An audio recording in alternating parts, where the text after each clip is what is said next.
I posted a video about why there's so much hatred of Israel, what goes on with it, and how, as Jewish people, it's so disconcerting and so unnerving, and how actually we can turn this into the positive. And I received a lot of feedback from it, a lot of really, really beautiful feedback from all over the world, from different people with different walks of life.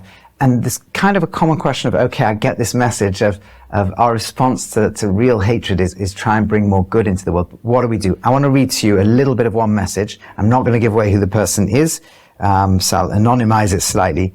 But a message that came that said, I love your video, Why the World Hates Jews. I'm Israeli born, raised in a kibbutz, now also an American, horrified at the rage against Jews. You gave me some hope and inspiration, talking about the light.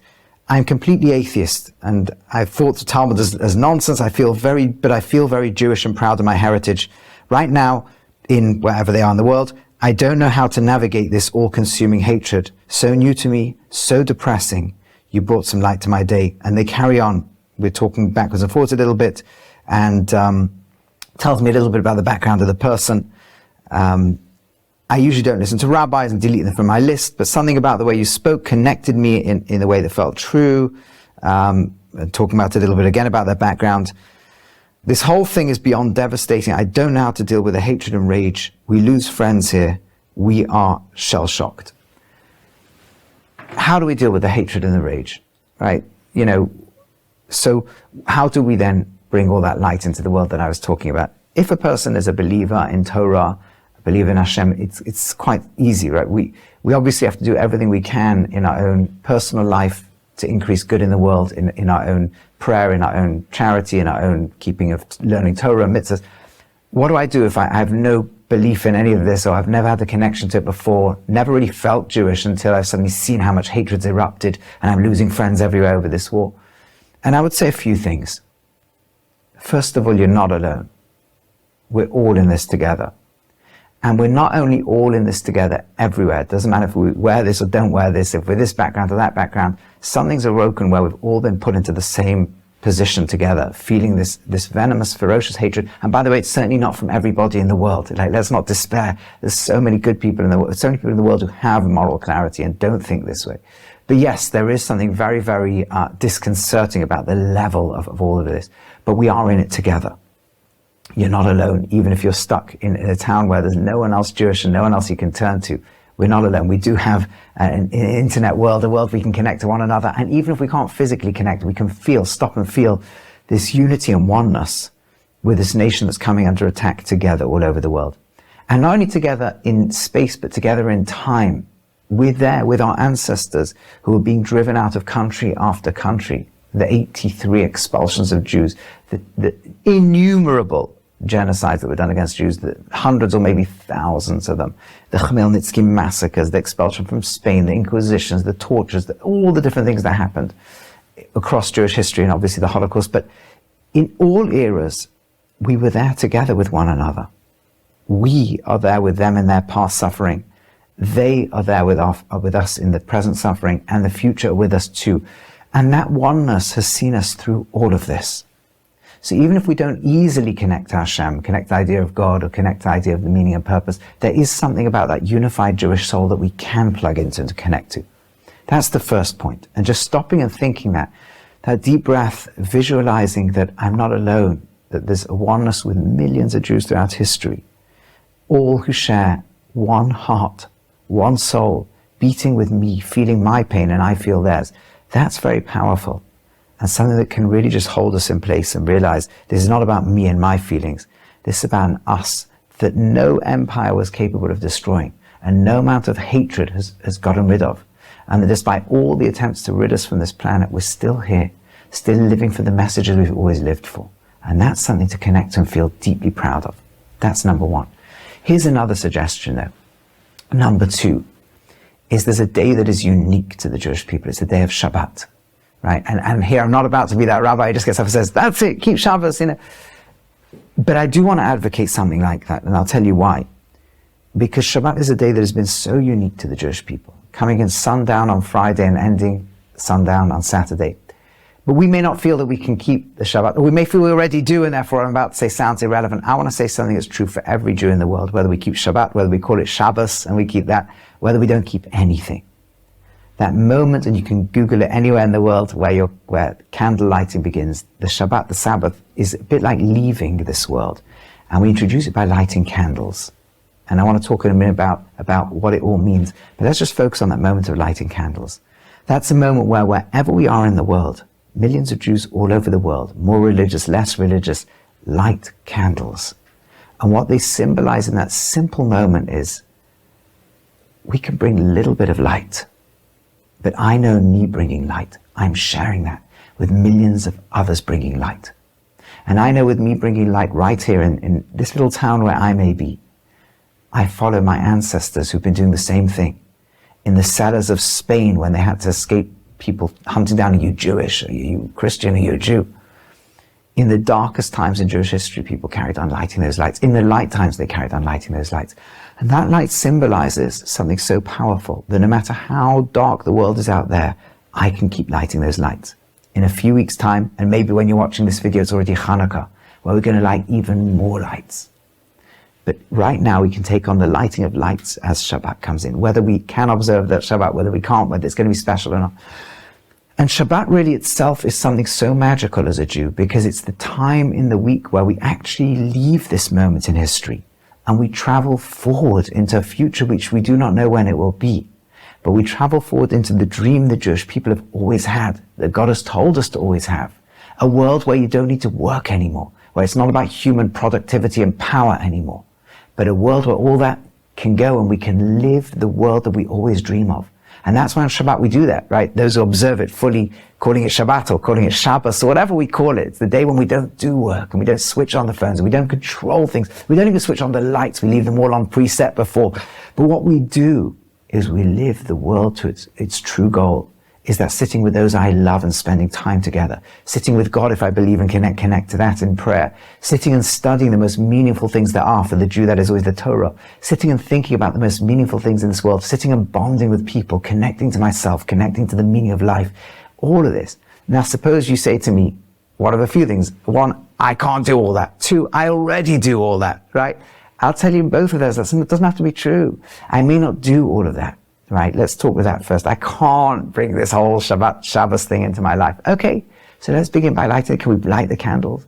Can we invite someone we love to share a meal together, where for at least that meal we don't use our phones or don't do anything, don't switch on the TVs, disconnect from the way the world is, and not just to take a break, but to connect to something much deeper and more powerful.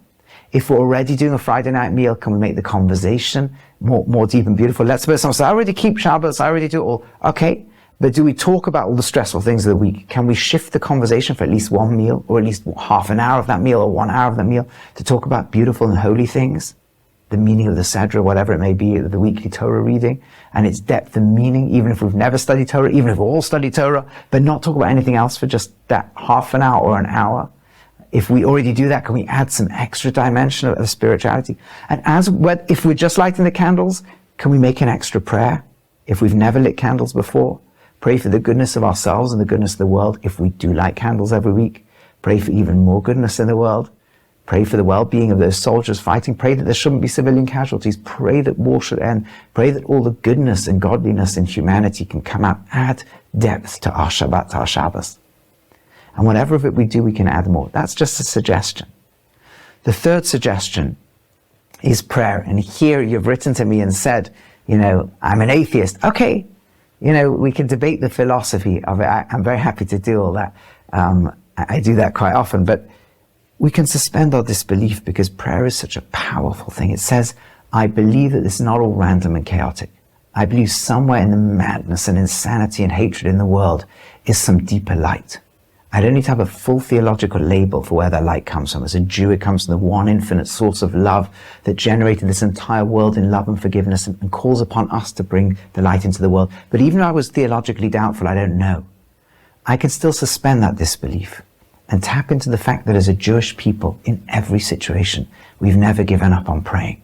Because prayer says we collectively share hope. We collectively share a dream. We don't know where it comes, consciously or subconsciously, but at the national deep point that connects all of us, the language of the unified soul of the Jewish people is a prayer, is hope, is the sense that if we can all just commit our lives to that hope, somehow the world can, over time, become better.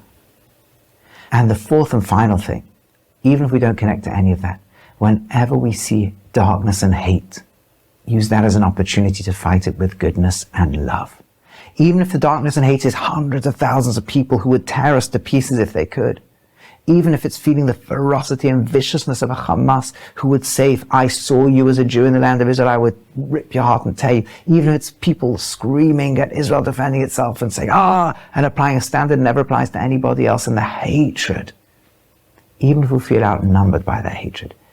Even if it's somebody who used to be our friend who wants to spit at us now for being Jewish and for caring about the people of Israel whose lives are in danger, fighting for millions of Jews to survive in Israel. And even if it's somebody posting a horrific comment on our social media status, on our social media posts, saying things like death to all Jews or something, every time we see that darkness, if it's 20 times a day, let's do 20 acts of love and goodness in that day. Walking and feeling the stress and the fear, and I see a colleague who looks down, get out of my own stress and fear and say, are you okay? Adding, if I can't find someone to do good to, find a charity online that I can donate to. Even if it's only a tiny amount, I'm not rich enough to give much. Maybe I can only give $1 or $2 or pounds or shekel. Do it anyway. If I see 20 acts of hatred and darkness, let's do 20 extra acts of good and light. If prayer is part of that, let me pray for others, if I could bring myself to do it, right? If it's charity, if it's goodness, if it's whatever mitzvot we want. And the final fifth one is that if they hate Jewishness, can we find our own way to connect with Jewishness? And I leave everybody to work out what that is.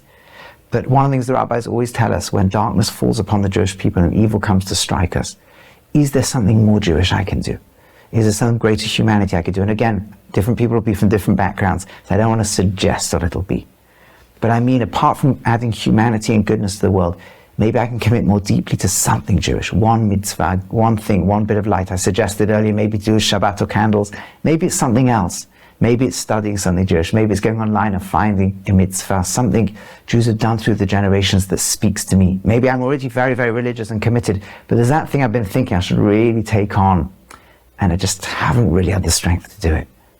And maybe we can take it on in the merit of somebody out there who's kidnapped in Gaza, and families out there whose soldiers are fighting on the front line, who don't know if their loved one will come home.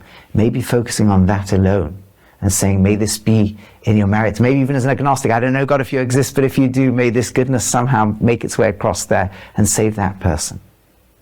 But there are things that we can all do. And these are just some suggestions. Maybe they're not good suggestions. Maybe you've got better suggestions. Feel free to reach out to me personally or put in the comment to share with others. Things that we all feel that we can do. But as a Jew, we never give up hope. We live in the future. You see, when we look back on the horrors of the past, we see that we've managed to survive and keep the light going. And it makes it easier to look back and say to our previous generations, we still cry for you and we mourn for you. But we vindicated your hopes and prayers. We're still here, still trying to spread good. And by keeping that Jewish perspective, imagining ourselves hundreds of years in the future, our great-great-grandchildren will turn around and go, I know this was such a dark moment for you all, but we're still here. We survived. We carried on that light, and we can look back and vindicate you. That's what we do when we jump forward in Shabbat. That's what we do when we connect with the whole Jewish people across history. That's what we do when we touch those prayers. That's what we do when we touch that hope. We touch the dream and the knowledge, the deep faith every Jew has, that in the end the darkness will be gone. And in the end, what we call the light of God and love will shine through the world. You can call it something else. But in the end, that thing we talk about in the Messianic era, the Mashiach, in the end, that goodness that will bring out the real goodness of humanity, get rid of all its darkness, that will be there. And your acts and my acts will be a part of that story that brought that to fruition. So let's keep up the hope, keep up the love, keep up the godliness, if you want to use that word. Call it something else, the soul of the Jewish people if you don't want to, or don't use words. Just feel it, manifest it, and be a part of that great narrative where in the end the light will prevail. Blessings to all of you, wherever you are in the world. Blessings of love and peace and the great goodness that lies within each one of us.